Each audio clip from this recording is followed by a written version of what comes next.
Dracula by Bram Stoker, Chapter 27, the final chapter.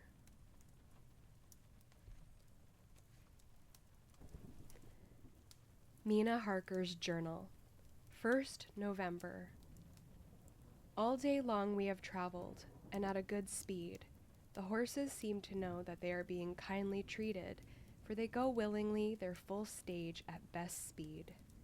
We have now had so many changes, and find the same thing so constantly that we are encouraged to think that the journey will be an easy one. Dr. Van Helsing is laconic. He tells the farmers that he is hurrying to Bistritz and pays them well to make the exchange of horses. We get hot soup or coffee or tea and off we go. It is a lovely country, full of beauties of all imaginable kinds, and the people are brave and strong and simple and seem full of nice qualities. They are very, very superstitious. In the first house where we stopped, when the woman who served us saw the scar on my forehead, she crossed herself and put out 2 fingers towards me to keep off the evil eye.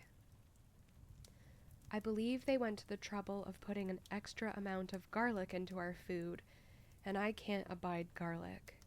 Ever since then I have taken care not to take off my hat or veil, and so have escaped their suspicions. We are traveling fast, and as we have no driver with us to carry tales, we go ahead of scandal, but I dare say that fear of the evil eye will follow hard behind us all the way.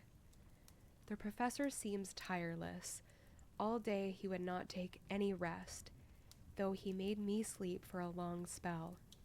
At sunset time, he hypnotized me, and he says that I answered as usual, darkness, lapping water, and creaking wood. So our enemy is still on the river. I am afraid to think of Jonathan, but somehow I have now no fear for him or for myself. I write this whilst we wait in a farmhouse for the horses to be got ready. Dr. Van Helsing is sleeping. Poor dear, he looks very tired and old and gray, but his mouth is set as firmly as a conqueror's. Even in his sleep he is instinct with resolution. When we have well started, I must make him rest whilst I drive. I shall tell him that we have days before us, and he must not break down when most of all his strength will be needed. All is ready. We are off shortly. 2nd November, morning. I was successful, and we took turns driving all night. Now the day is on us, bright though cold. There is a strange heaviness in the air. I say heaviness for want of a better word. I mean that it oppresses us both. It is very cold, and only our warm furs keep us comfortable. At dawn, Van Helsing hypnotized me. He says I answered darkness, creaking wood, and roaring water. So the river is changing as they ascend. I do hope that my darling will not run any chance of danger, more than need be, but we are in God's hands. 2nd November, night. All day long driving. The country gets wider as we go, and the great spurs of the Carpathians, which at Veresti seemed so far from us and so low on the horizon, now seem to gather round us and tower in front. We both seem in good spirits. I think we make an effort each to cheer the other. In the doing so we cheer ourselves. Dr. Van Helsing says that by morning we shall reach the Borgo Pass. The houses are very few here now, and the professor says that the last horses we got will have to go on with us, as we may not be able to change. He got 2 in addition to the 2 we changed, so that now we have a rude 4 in hand. The dear horses are patient and good, and they give us no trouble. We are not worried with other travelers, and so even I can drive. We shall get to the pass in daylight. We do not want to arrive before, so we take it easy and each have a long rest in turn. Oh, what will tomorrow bring to us? We go to seek the place where my poor darling suffered so much. God grant that we may be guided aright, and that he will deign to watch over my husband and those dear to us both, and who are in such deadly peril. As for me, I am not worthy in his sight. Alas, I am unclean to his eyes, and shall be until he may deign to let me stand forth in his sight as one of those who have not incurred his wrath. Memorandum by Abraham Van Helsing. 4th November. This to my old and true friend John Seward, M.D., of Purfleet, London, in case I may not see him. It may explain. It is morning, and I write by a fire which all the night I have kept alive, Madam Mina aiding me. It is cold, cold, so cold that the gray heavy sky is full of snow, which when it falls will settle for all winter as the ground is hardening to receive it. It seems to have affected Madam Mina. She has been so heavy of head all day, and that she was not like herself. She sleeps and sleeps and sleeps. She, who is usual so alert, have done literally nothing all the day. She even have lost her appetite. She make no entry into her little diary. She who writes so faithful at every pause. Something whisper to me that all is not well. However, tonight she is more vif. Her long sleep all day have refresh and restore her, for now she is all sweet and bright as ever. At sunset I try to hypnotize her, but alas, with no effect. The power has grown less and less with each day, and tonight it fail me altogether.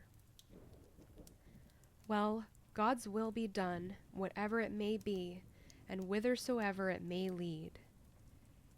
Now to the historical, for as Madam Mina write not in her stenography, I must, in my cumbrous old fashion, that so each day of us may not go unrecorded. We got to the Borgo Pass just after sunrise yesterday morning. When I saw the signs of the dawn, I got ready for the hypnotism. We stopped our carriage and got down so that there might be no disturbance. I made a couch with furs, and Madam Mina, lying down, yield herself as usual, but more slow and more short time than ever to the hypnotic sleep. As before came the answer, darkness and the swirling of water. Then she woke, bright and radiant, and we go on our way and soon reach the pass. At this time and place she become all on fire with zeal. Some new guiding power be in her manifested, for she point to a road and say, "This is the way." "How know you it?" I ask. "Of course I know it," she answer, and with a pause add, "Have not my Jonathan travelled it and wrote of his travel?"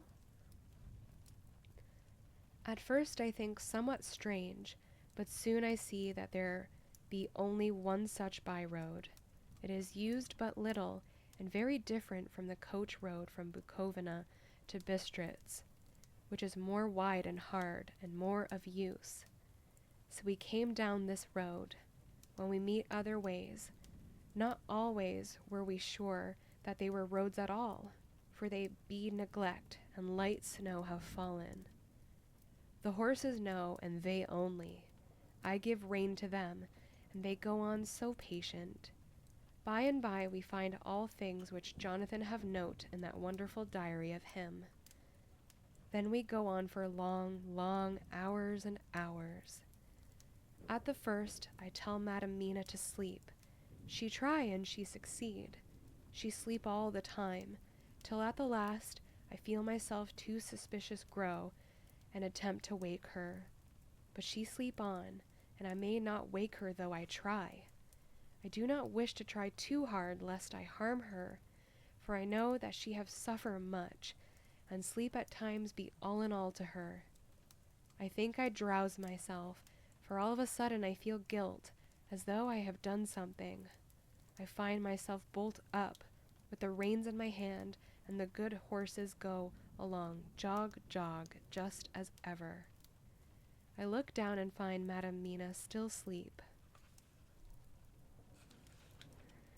It is now not far off sunset time, and over the snow the light of the sun flow in big yellow flood, so that we throw great long shadow on where the mountain rise so steep, for we are going up, and all is oh so wild and rocky, as though it were the end of the world. Then I arouse Madame Mina. This time she wake with not much trouble, and then I try to put her to hypnotic sleep, but she sleep not, being as though I were not. Still I try and try, till all at once I find her and myself in dark. So I look round, and find that the sun have gone down. Madame Mina laugh, and I turn and look at her. She is now quite awake, and looks so well as I ever saw her since that night at Carfax, when we first enter the Count's house. I am amazed, and not at ease then, but she is so bright and tender and thoughtful for me that I forget all fear. I light a fire, for we have brought supply of wood with us, and she prepare food while I undo the horses and set them tethered in shelter to feed. Then when I return to the fire, she have my supper ready. I go to help her, but she smile and tell me that she have eat already, that she was so hungry that she would not wait. I like it not, and I have grave doubts, but I fear to affright her, and so I am silent of it. She help me, and I eat alone, and then we wrap in fur and lie beside the fire, and I tell her to sleep while I watch. But presently I forget all of watching, and when I sudden remember that I watch, I find her lying quiet, but awake, and looking at me with so bright eyes. Once, twice more the same occur, and I get much sleep till before morning. When I wake, I try to hypnotize her, but alas, though she shut her eyes obedient, she may not sleep. The sun rise up and up and up, and then sleep come to her too late, but so heavy that she will not wake. I have to lift her up and place her sleeping in the carriage when I have harnessed the horses and made all ready. Madame Mina still sleep and sleep, and she look in her sleep more healthy and more redder than before, and I like it not. And I am afraid, afraid, afraid. I am afraid of all things, even to think, but I must go on my way. The stake we play for is life and death, or more than these, and we must not flinch. 5th November, morning. Let me be accurate in everything, for though you and I have seen some strange things together, you may at the first think that I, Van Helsing, am mad, that the many horrors and the so long strain on nerves has at the last turned my brain. All yesterday we travel, ever getting closer to the mountains, and moving into a more and more wild and desert land. There are great frowning precipices, and much falling water, and nature seemed to have held some time her carnival.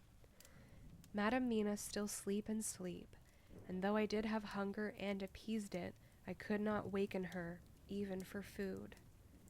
I began to fear that the fatal spell of the place was upon her, tainted as she is with the vampire baptism.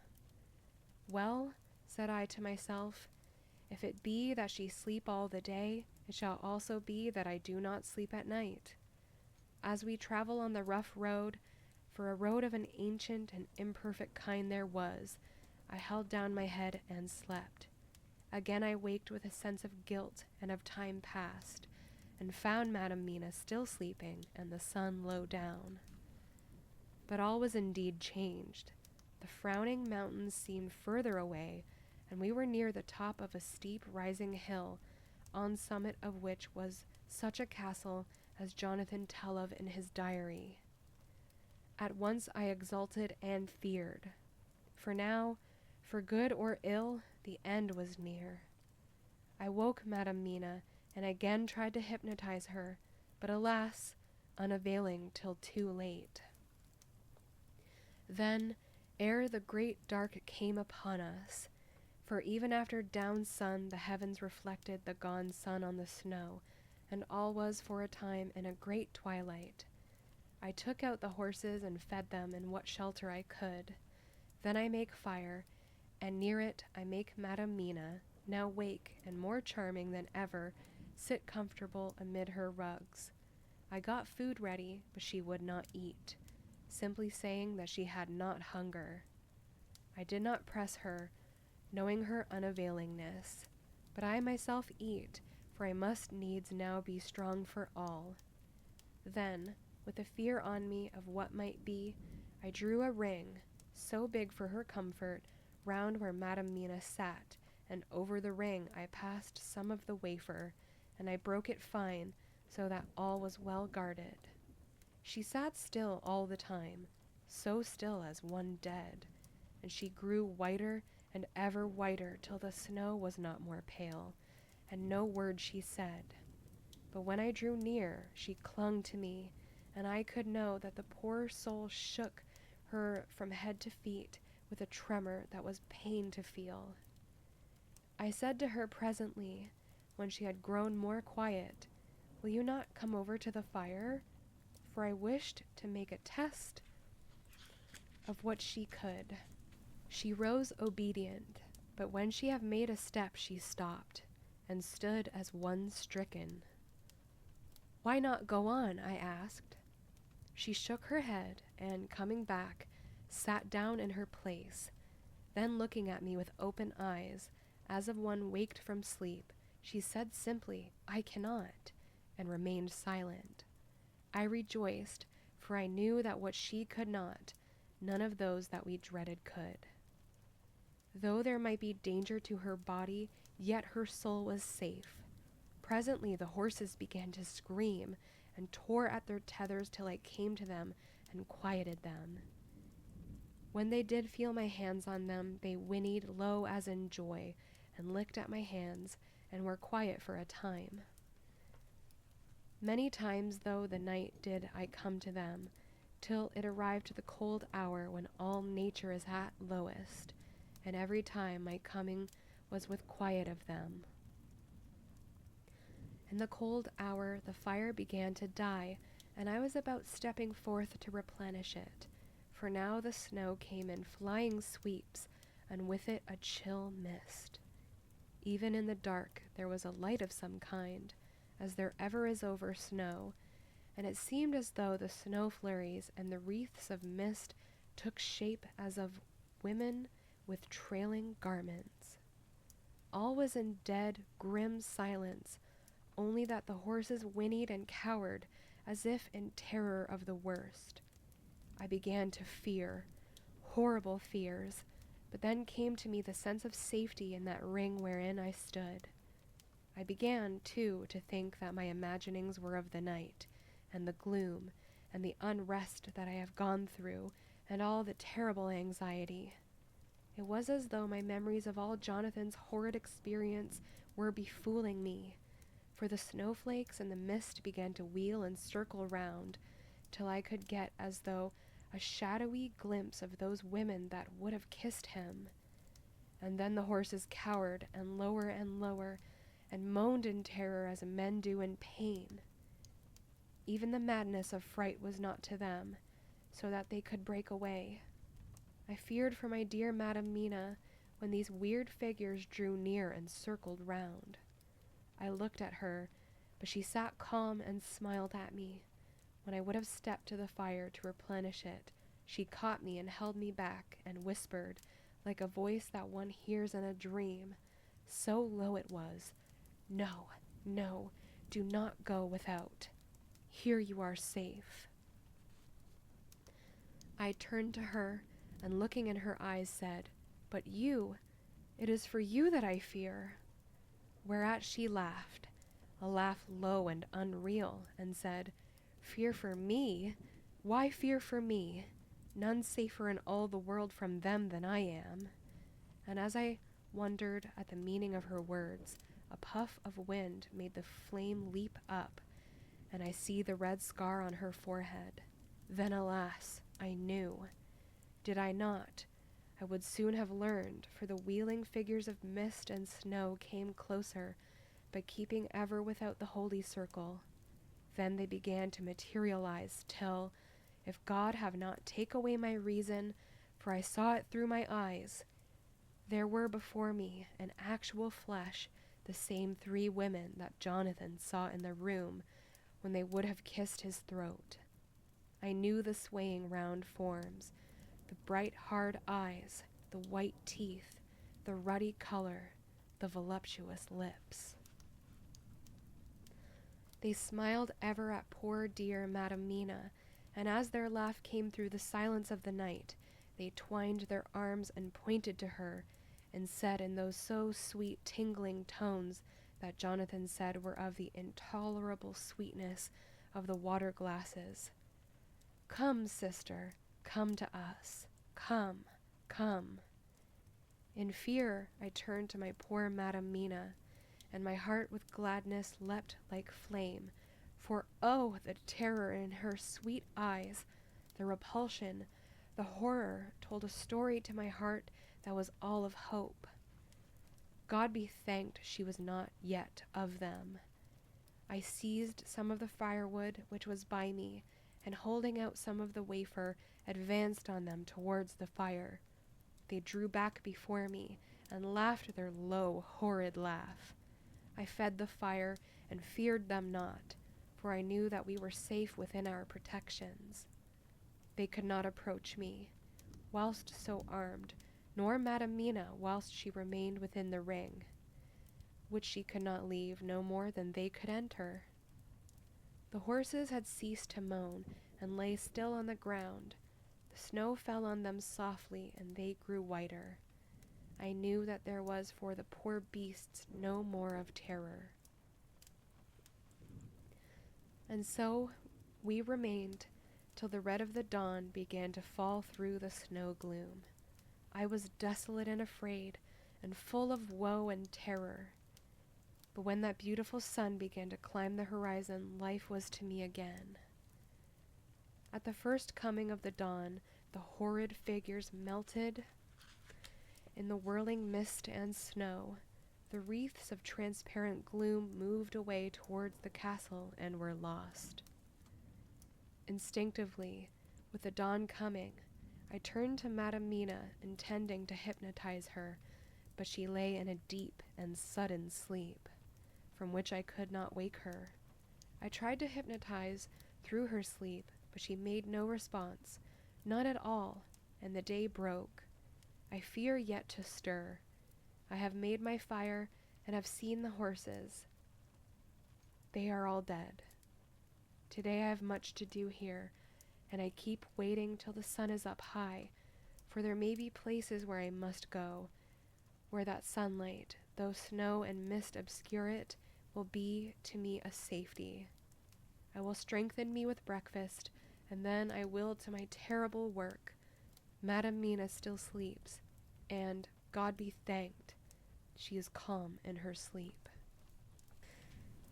Jonathan Harker's Journal, 4th November, evening. The accident to the launch has been a terrible thing for us.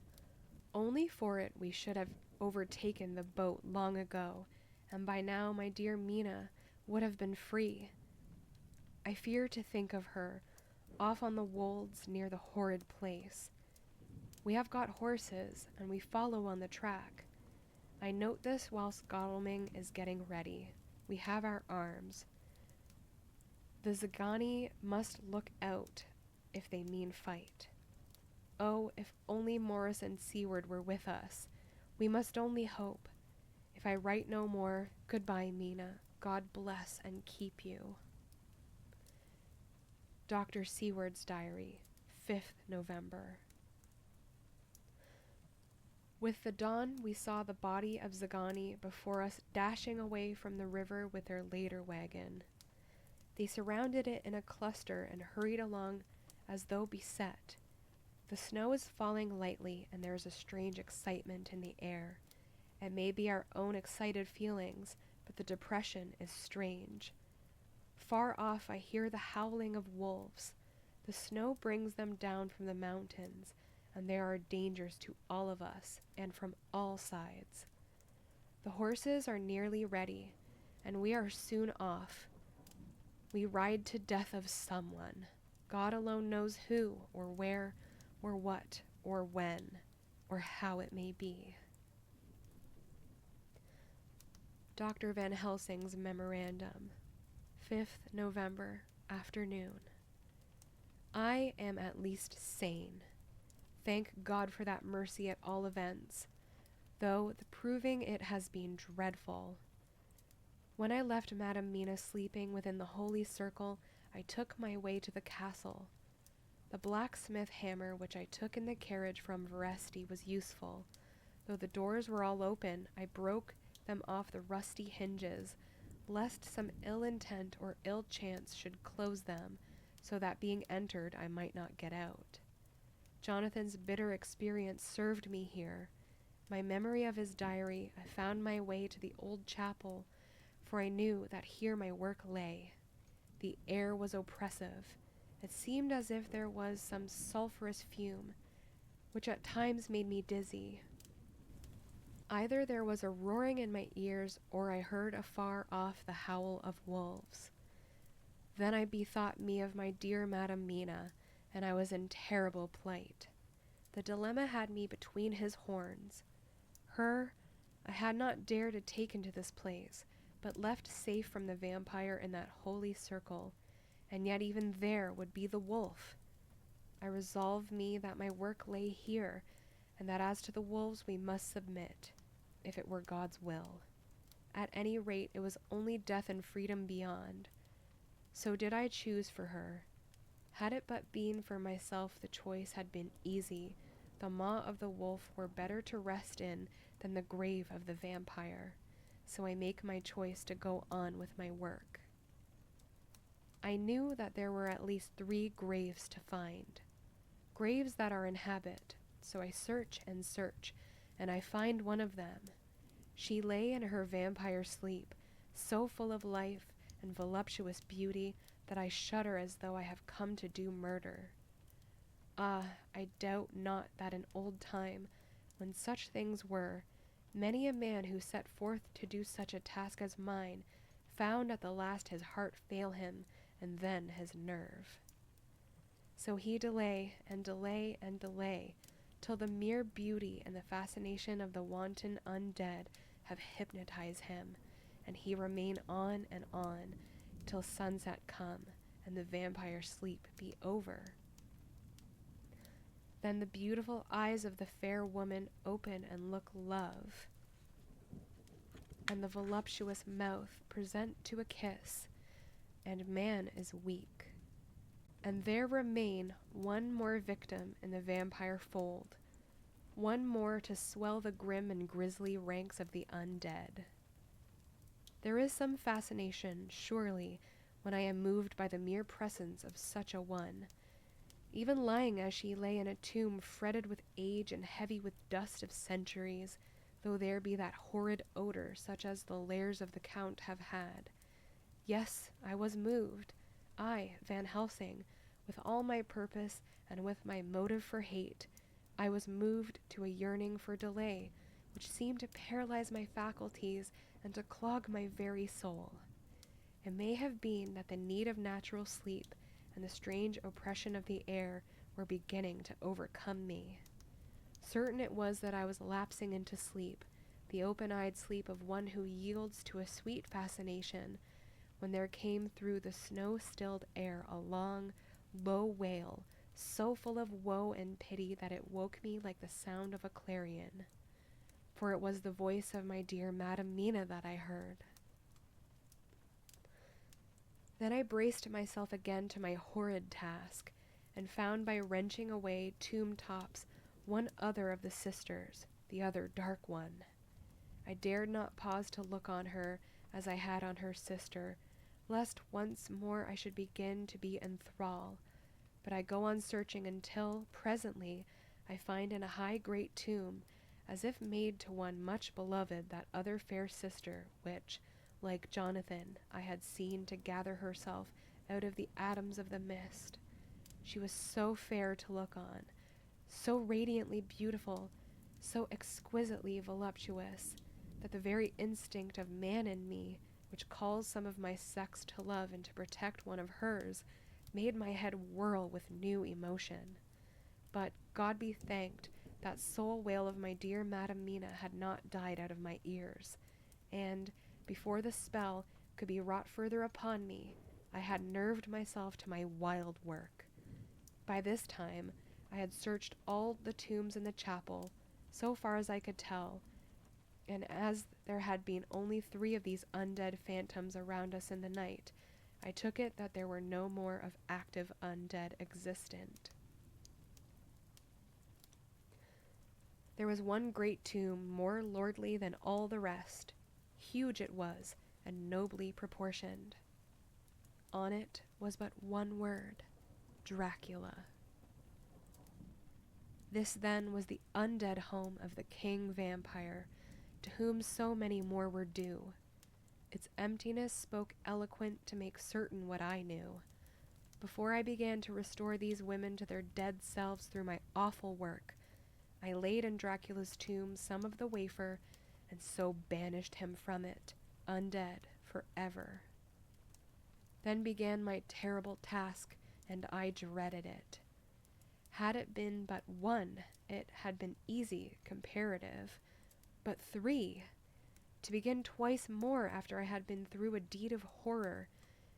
For if it was terrible with the sweet Miss Lucy, what would it not be with these strange ones who had survived through centuries, and who had been strengthened by the passing of the years, who would, if they could, have fought for their foul lives? Oh, my friend John, but it was butcher work. Had I not been nerved by thoughts of other dead, and of the living over whom hung such a pall of fear, I could not have gone on. I tremble and tremble even yet, though till all was over, God be thanked, my nerve did stand. Had I not seen the repose in the first face, and the gladness that stole over it just ere the final dissolution came, as realization that the soul had been won, I could not have gone further with my butchery. I could not have endured the horrid screeching as the stake drove home, the plunging of writhing form, and lips of bloody foam.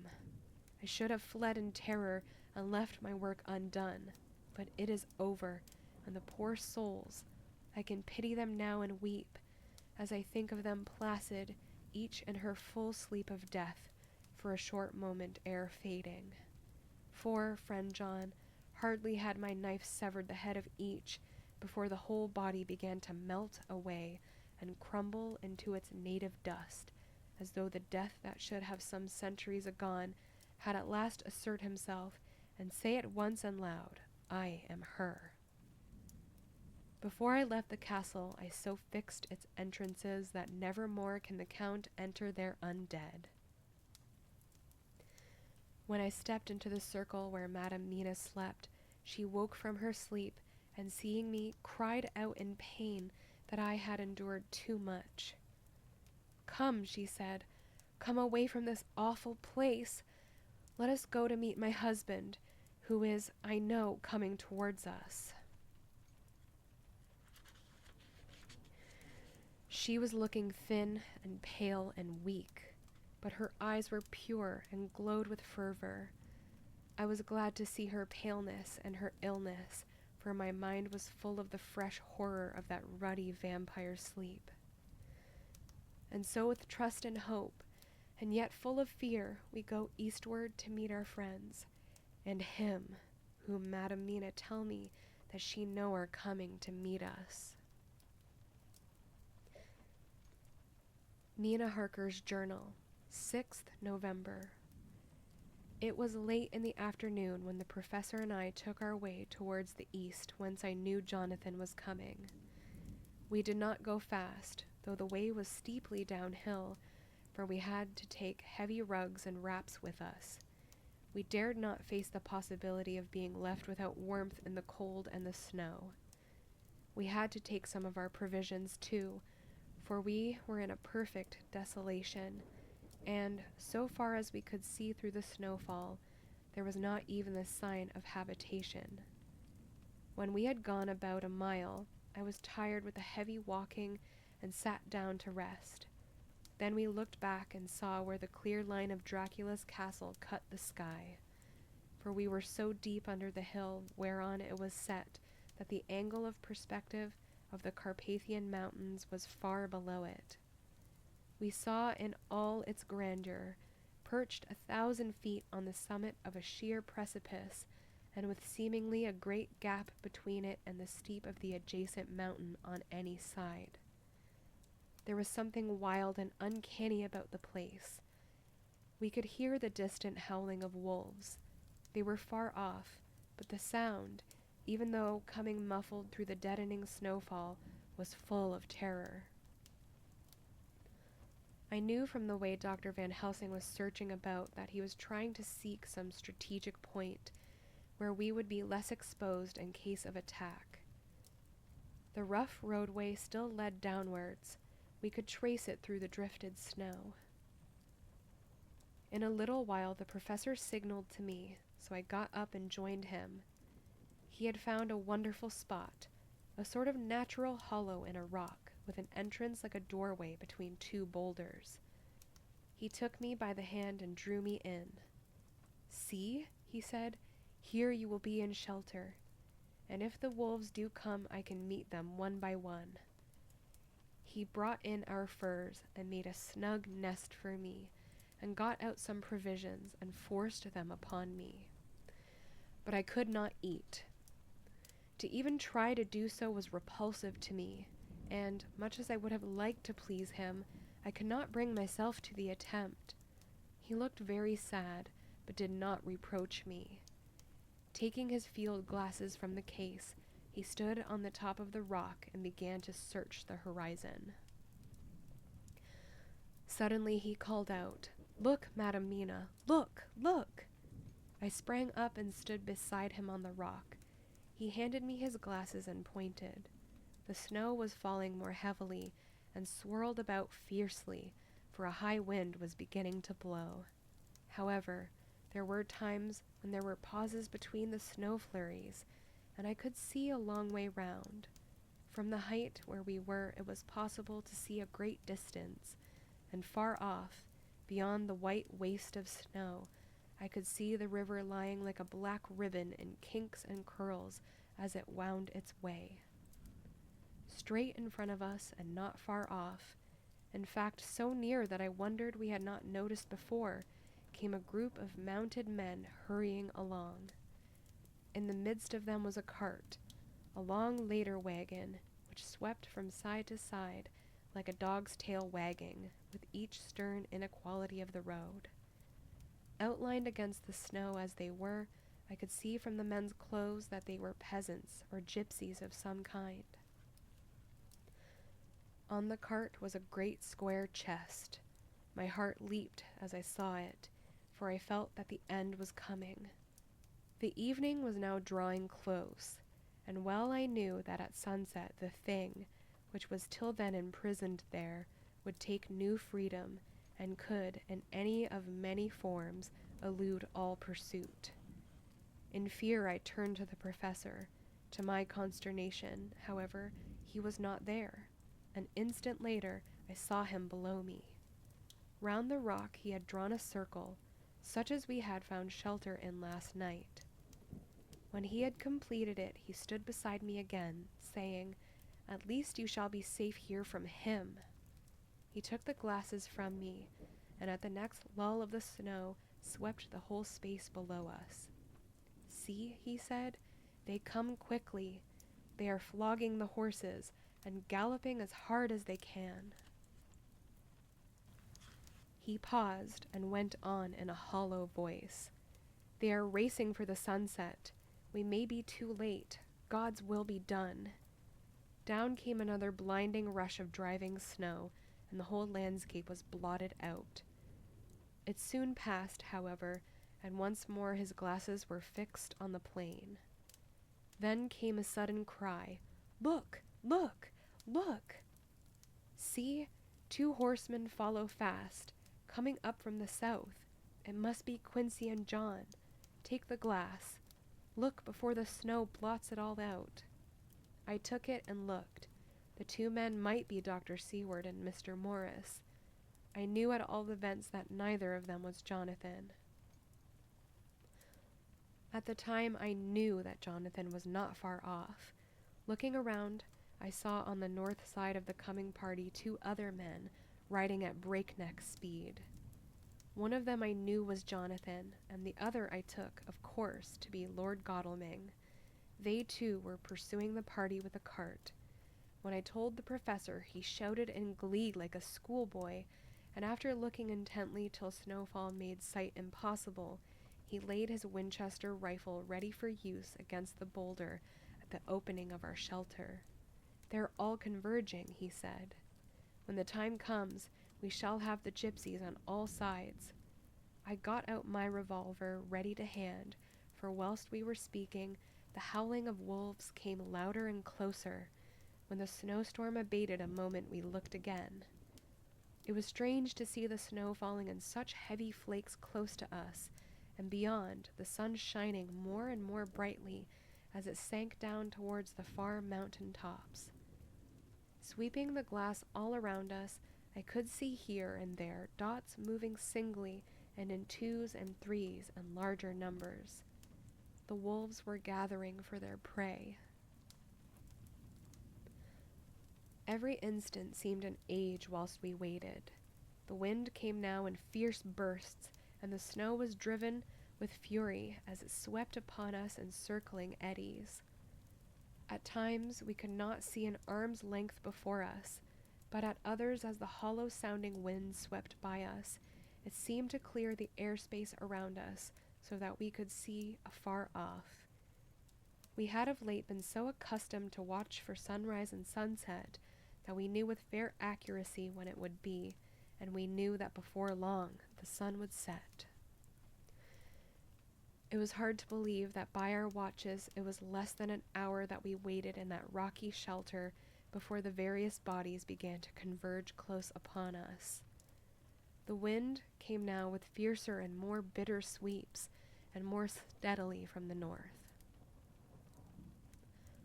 It seemingly had driven the snow clouds from us, for with only occasional bursts the snow fell. We could distinguish clearly the individuals of each party, the pursued and the pursuers.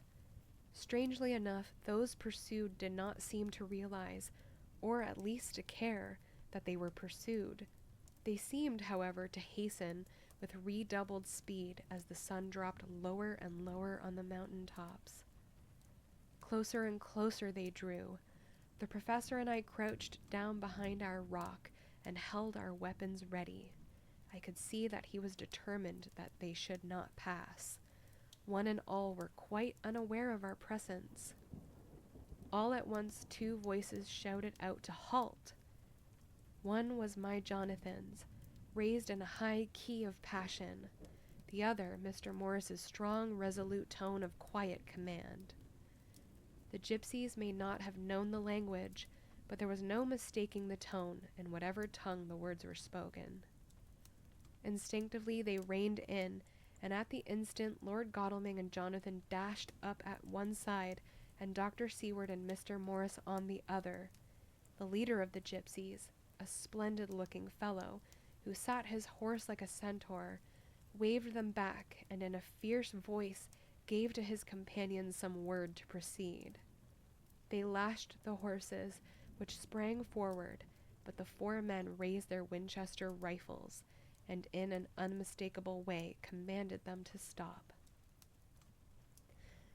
At the same moment, Dr. Van Helsing and I rose behind the rock and pointed our weapons at them. Seeing that they were surrounded, the men tightened their reins and drew up. The leader turned to them and gave a word, at which every man of the gypsy party drew what weapon he carried, knife or pistol, and held himself in readiness to attack. Issue was joined in an instant. The leader, with a quick movement of his rein, threw his horse out in front, and pointing first to the sun, now close down on the hilltops, and then to the castle said something which I did not understand. For answer, all 4 men of our party threw themselves from their horses and dashed towards the cart. I should have felt terrible fear at seeing Jonathan in such danger, but that the ardor of battle must have been upon me as well as the rest of them. I felt no fear, but only a wild, surging desire to do something. Seeing a quick movement of our parties, the leader of the gypsies gave a command. His men instantly formed round the cart in sort of undisciplined endeavor, each one shouldering and pushing the other in his eagerness to carry out the order. In the midst of this, I could see that Jonathan on one side of the ring of men and Quincy on the other were forcing a way to the cart. It was evident that they were bent on finishing their task before the sun should set. Nothing seemed to stop or even to hinder them.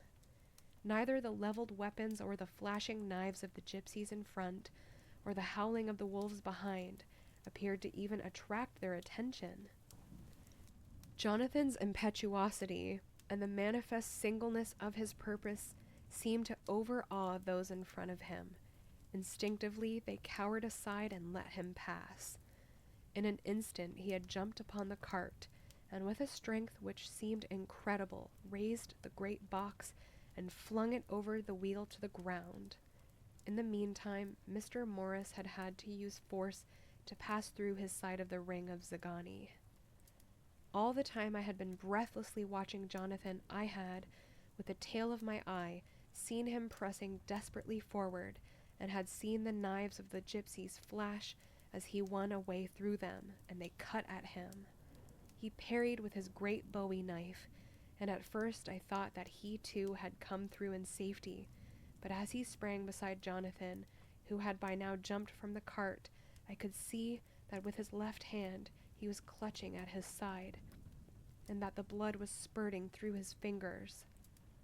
He did not delay, notwithstanding this, for as Jonathan, with desperate energy, attacked one end of the chest, attempting to prise off the lid with his great kukri knife, he attacked the other frantically with his bowie.